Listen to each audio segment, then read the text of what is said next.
Hi மக்களே, welcome back to my channel. யாராவது உங்ககிட்ட வந்து அடுத்த 5 வருஷத்தில் நீங்கள் கோடீஸ்வரர் ஆயிடுவீங்க அப்படின்னு சொன்னால் நீங்கள் அவங்கள ஒரு மாதிரி பார்ப்பீங்க. இதெல்லாம் நடக்கிற கதையா அப்படின்னு நினைப்பீங்க. ஆனால் அதே நபர் உங்ககிட்ட வந்து அடுத்த 2 வருஷத்தில் உலகம் அழிய போகுது, எக்கனாமி மொத்தமாக சரிஞ்சு நீங்கள் ரோட்டுக்கு வரப்போறீங்க அப்படின்னு சொன்னால் உடனே பயம் வந்துடும். அவர் சொல்கிறத ரொம்ப கவனமாக கேட்பீங்க, அப்படித்தானே?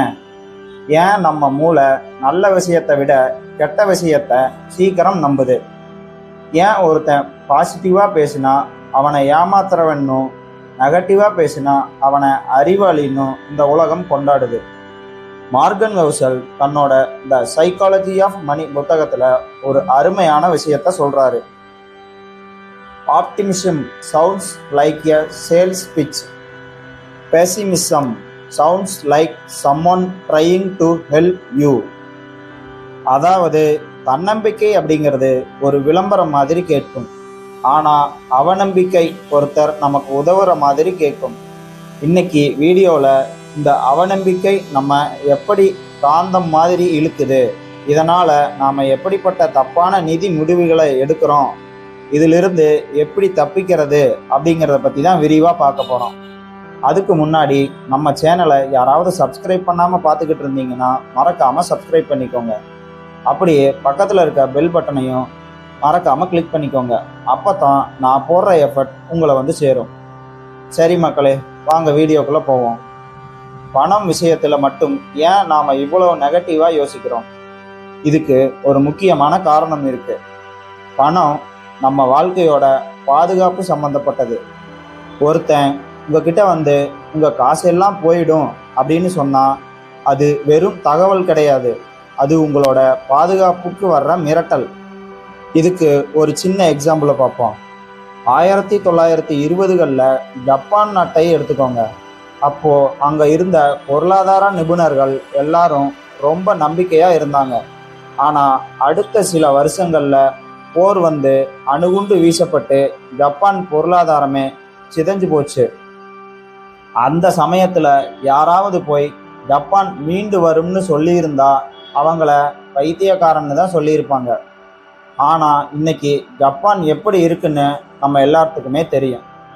நம்பிக்கை அப்படிங்கிறது மெதுவாக நடக்கிற ஒரு விஷயம், ஆனால் அவநம்பிக்கை அப்படிங்கிறது ரொம்ப வேகமாக நடக்கும். ஒரு செடியை வளர்க்க வருஷக்கணக்கில் ஆகும், ஆனால் அதை வெட்ட 1 நிமிஷம் போதும். அதனால தான் அழிவு நம்ம கண்ணுக்கு உடனே தெரியுது. 2008 அமெரிக்காவில் பெரிய பொருளாதார சரிவு ஏற்பட்டது. அப்போ இருந்த செய்தித்தாள்களை எடுத்து பார்த்தீங்கன்னா உலகம் இதோட முடிய போகுது, இனிமேல் யாருக்கும் வேலை இருக்காதுன்னு பயங்கரமான தலைப்புகள் வரும். மக்கள் பயத்தில் தங்களோட ஷேர் மார்க்கெட் முதலீடுகளை எல்லாமே நஷ்டத்தில் விற்றாங்க. ஆனால் அதே சமயம் சில பேர் ரொம்ப அமைதியாக இருந்தாங்க. அவங்களுக்கு தெரியும், உலகம் இதுக்கு முன்னாடியும் நிறைய சரிவுகளை பார்த்துருக்கு, கண்டிப்பாக மீண்டு வரும்னு. மார்கன் ஹவுசல் என்ன சொல்கிறாருன்னா, ஒரு மோசமான விஷயம் நடக்கும்போது நாம் அந்த நிமிஷத்தை மட்டும்தான் பார்க்குறோம், ஆனால் மனித இனம் அந்த பிரச்சனைக்கு எப்படி ஒரு தீர்வை கண்டுபிடிக்கும் அப்படிங்கிற அந்த அடாப்டபிலிட்டி திறமை நாம் மறந்துடுறோம். உதாரணத்துக்கு, பெட்ரோல் விலை ஏறுதுன்னு சொன்னால் உடனே கவலைப்படுறோம். ஆனால் விலை ஏறுறதுனால மக்கள் எலக்ட்ரிக் காருக்கு மாறுறாங்க. புது டெக்னாலஜி வருதுங்கிறத நாம் கவனிக்கிறதே இல்லை. மக்களே, ஞாபகம் இருக்கா, 2012 உலகம் அழிய போகுதுன்னு ஒரு வதந்தி பரவுச்சு. அந்த வதந்தியை எத்தனை பேர் நம்பினாங்க? ஏன் அதை நம்பினாங்க? ஏன்னா நமக்கு ஒரு ஆபத்து வருதுன்னு சொன்னால் அதை தவிர்க்கிறதுக்கு நம்ம மூளை ரொம்ப வேகமாக வேலை செய்யும். இப்படியே போனால் மார்க்கெட் காலி ஆயிரும்னு ஒரு நிபுணர் டிவியில் வந்து கோட் சூட் போட்டுட்டு சீரியஸாக சொன்னால் அவர் ரொம்ப விவரமான ஆளுன்னு நாம் நினைக்கிறோம். ஆனால் நிஜம் என்னன்னா, அவநம்பிக்கையாளர்கள் பெரும்பாலும் எதிர்காலத்தில் வரப்போகிற முன்னேற்றங்களை கணக்கில் எடுத்துக்க மாட்டாங்க. 1800களில் மக்கள் நினைச்சாங்க, இனிமேல் உலகத்தில் சாப்பாட்டுக்கே வழி இருக்காது, மக்கள் தொகை பெருகிக்கிட்டே போகுதுன்னு. ஆனால் அக்ரிகல்ச்சரில் வந்த புரட்சியை அவங்க எதிர்பார்க்கல. இதுக்கு 3 காரணங்கள் இருக்கு மக்களே. லாஸ் அவெர்ஷன், நமக்கு ஒரு லாபம் வர்ற சந்தோஷத்தை விட கையில் இருக்க காசு போயிருங்கிற பயம் அதிகம். ஒருத்தர் எல்லாம் நல்லா நடக்கும்னு சொன்னா இவருக்கு ஒண்ணுமே தெரியாது, சும்மா பேசிட்டு இருக்காரு அப்படின்னு தோணும். ஆனா ஒருத்தர் அடுத்த வாரம் மார்க்கெட் 20% இறங்கும்னு சொன்னா அடடா இவருக்கு உள்ள ஏதோ ரகசியம் தெரிஞ்சிருக்குன்னு தோணும்.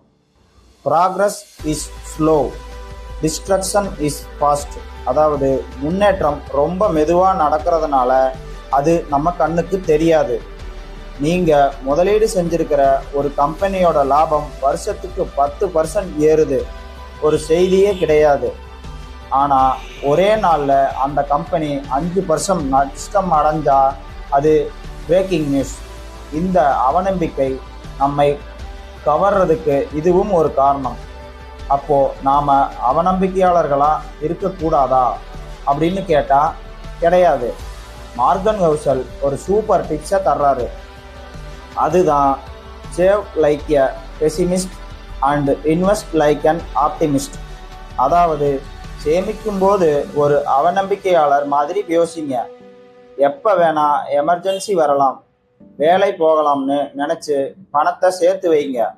ஆனால் முதலீடு செய்யும்போது ஒரு நம்பிக்கையாளராக இருங்க. உலகம் முன்னேறும், பொருளாதாரம் வளரும், என்னுடைய முதலீடு லாபத்தை தரும்னு நம்புங்க. அவநம்பிக்கை கவர்ச்சியாக இருக்கலாம், ஆனால் நம்பிக்கை தான் உங்களுக்கு லாபத்தை தரும். அடுத்த முறை யாராவது உங்களை பயமுறுத்துனா கொஞ்சம் நிதானமாக யோசிங்க. வரலாறு நமக்கு கற்றுக் கொடுக்குற பாடம் என்னன்னா, எத்தனை பெரிய வீழ்ச்சி வந்தாலும் உலகம் அதை விட வேகமாக மேலே வரும். இந்த வீடியோ உங்களுக்கு பிடிச்சிருந்தா மறக்காமல் லைக் பண்ணுங்கள், உங்கள் ஃப்ரெண்ட்ஸுக்கு ஷேர் பண்ணுங்கள். அப்படியே மறக்காமல் நம்ம சேனலுக்கு சப்ஸ்கிரைப் பண்ணிக்கோங்க. அடுத்த வீடியோவில்